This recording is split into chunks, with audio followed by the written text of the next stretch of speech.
Moby Dick by Herman Melville, with an introduction and notes by Carl F. Howd. Narrated by your neighbor, John Rockensees.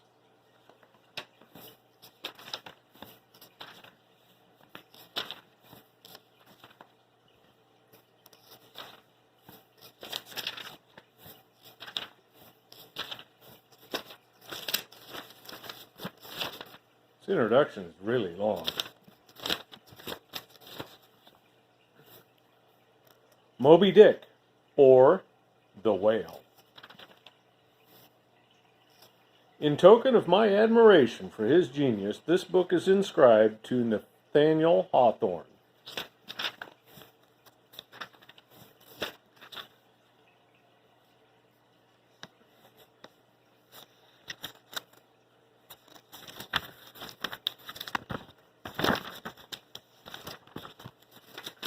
Hold on, we're almost there. Moby Dick. Call me Ishmael.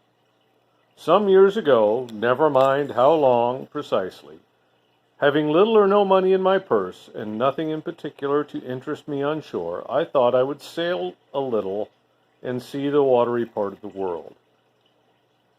It is a way I have of driving off the spleen and regulating the circulation.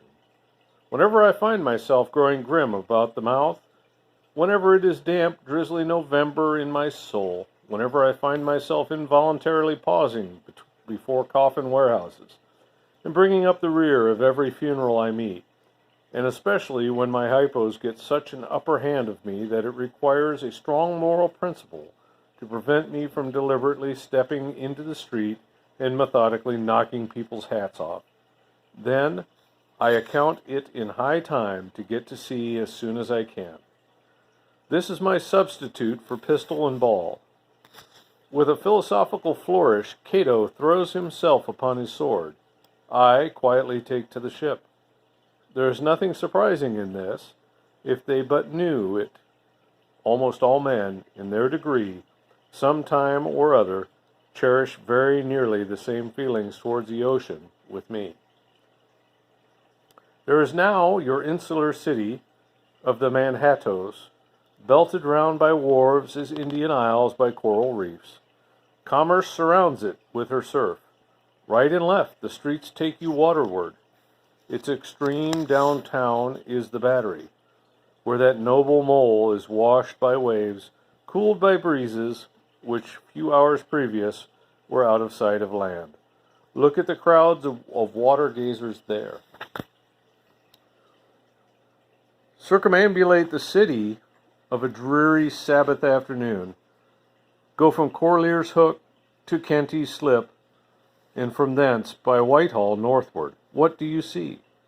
Posted like silent sentinels around the town stand thousands upon thousands of mortal men, fixed in ocean reveries, some leaning against the spiles, some seated upon the pierheads, some looking over the bulwarks of ships from China, some high aloft in the rigging as if striving to get a better seaward peep.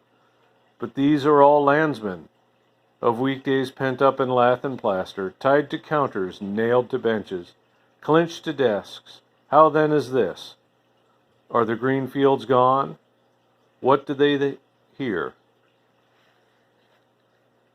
Tune in next week for the 4th paragraph of Chapter 1 of Moby Dick.